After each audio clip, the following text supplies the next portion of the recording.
ഖുതുബ കഴിഞ്ഞ് റസൂല് ഇറങ്ങി, ഖൽബ് പിടഞ്ഞ് സ്വഹാബും വഴങ്ങി, നഹല പുണർന്നു മാറിലൊതുങ്ങി.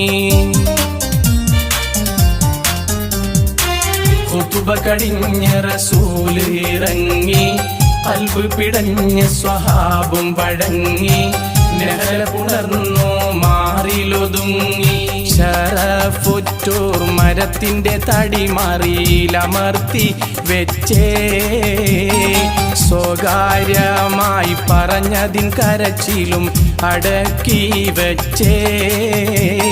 ശറഫുറ്റൂർ മരത്തിന്റെ തടിമറിയിലമർത്തി വെച്ചേ, സ്വകാര്യമായി പറഞ്ഞതിൻ കരച്ചിലും അടക്കി വെച്ചേ.